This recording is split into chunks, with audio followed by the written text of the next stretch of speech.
Assalamualaikum warahmatullahi wabarakatuh. Nah, kita langsung masuk ke mencegah fraud. Nah, merupakan lanjutan dari materi mendeteksi fraud. Kita juga akan membahas sedikit terkait dengan mencegah fraud. Oke, menurut Steve Albrecht, ya, yang pertama yang harus dilakukan adalah menciptakan budaya kerja yang sehat, budaya kerja yang jujur, terbuka, dan saling tolong menolong. Ya, makanya di dalam entitas itu harus ditegakkanlah kode etik, harus ditegakkanlah aturan tanpa pandang bulu. Kemudian coba dilakukan untuk mendidik kesadaran bahaya fraud. Kemudian lakukan atau adakan program konseling masalah karyawan. Ya, masalah karyawan tuh beberapa mungkin ada terlibat masalah, mungkin baik masalah finansial, terutama masalah psikologis dan masalah-masalah lainnya.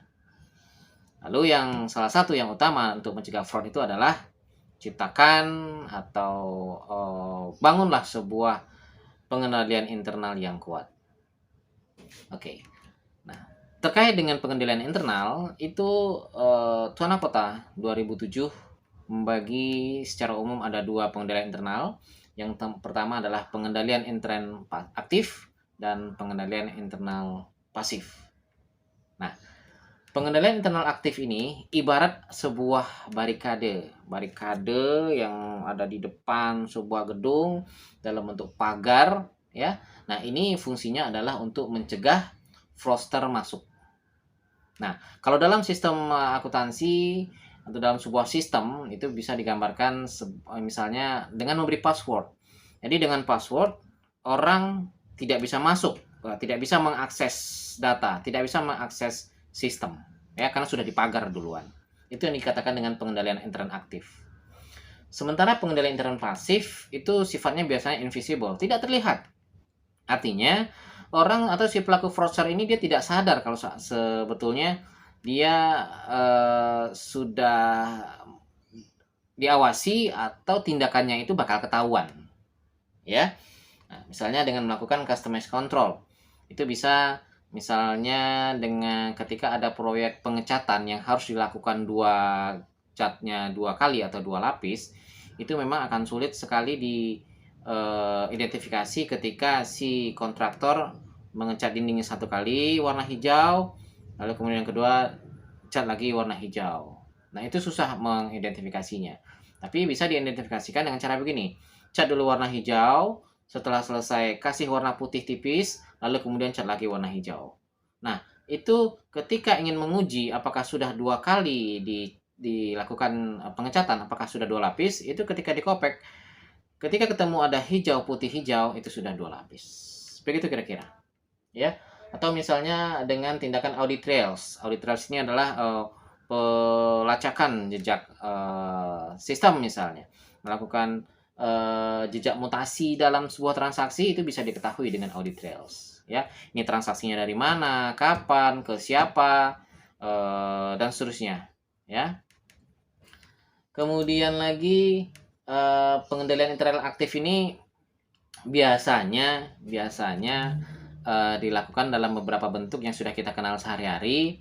Contoh misalnya dengan pembubuhan tanda tangan pada dokumen, ya. Itu merupakan salah satu bentuk pertanggungjawaban supaya mudah ditelusuri. Kemudian tanda tangan counter atau counter signing. Artinya apa? Tanda tangan itu dua, ya, ada saling kontrol. Misalnya dalam bilet cek, itu yang menandatangani pengeluaran cek itu sebaiknya ada dua. Jadi si penanda tangan kedua itu bisa mengontrol yang si penanda tangan pertama, ya. Ada cross check di situ. Sehingga ketika yang penanda tangan satu hanya satu pihak atau satu orang, itu bisa saja dengan mudah disalahgunakan oleh si penanda tangan cek tadi. Kemudian gunakan password atau PIN. Kemudian adanya pemisahan tugas dan fungsi. Biasa ini pengendalian aset secara fisik, ya. Ya seperti tadi diberikan perlindungan, pagar dan seterusnya. Lalu pengendalian persediaan real time, lalu pencocokan dokumen, ya, cocok antara dokumen yang satu dengan dokumen yang lain, dicocokkan apakah ada keterkaitannya atau ada aliran yang putus dalam sistemnya. Kemudian pre-numbered accountable form, artinya form itu diusahakan memiliki nomor urut yang tercetak sehingga mudah ketahuan mana dokumen yang hilang dan tidak akan terjadi double number, ya, nomor yang ganda. Kemudian ini pagar, gembok atau bentuk pengamanan fisik lainnya itu adalah merupakan salah satu pengendalian internet yang aktif. Oke. Nah, terakhir saran pemberian password ini beberapa memang sudah sangat memahami, tapi kita akan ulangi kembali. Yang pertama tentu saja password harus rahasia. Kalau tidak rahasia namanya tidak password. Kemudian mudah diingat, tapi sulit ditebak. Jangan sampai mudah diingat, mudah ditebak. Ya. Kemudian kombinasi alfanumerik kalau bisa, ya. A123, ABC 234, ya, gabungan antara huruf dengan angka. Kemudian tidak mudah dikaitkan dengan user. Nah, jangan gunakan tanggal lahir, nomor rumah, ya, tanggal lahir anak, hari pernikahan, dan seterusnya. Karena itu mudah teridentifikasi karena dikaitkan dengan user, ya. Coba gunakan gabungan angka-angka dengan huruf yang tidak mudah untuk dikaitkan dengan kita sebagai pengguna, ya. Kemudian segera dirubah pada saat pertama kali diterima. Kan ketika password diterima masih standar 1 2 sampai 6, lalu 1 sampai 8, lalu langsung dirubah. Nah, yang terakhir rubah secara periodik. Namun ini agak sedikit masalah ketika tidak telaten karena sering dirubah-rubah akhirnya lupa password sendiri, ya. Nah, khawatir lupa akhirnya password dicatat di handphone, dicatat di notes, dicatat di tempat-tempat yang bisa ditelusuri, yang bisa didapatkan oleh orang. Nah, kalau dicatat di handphone misalnya, lalu handphonenya hilang serta dompetnya hilang, itu akan mudah sekali dikuras oleh si penemu, pelaku kejahatan, ya. Jadi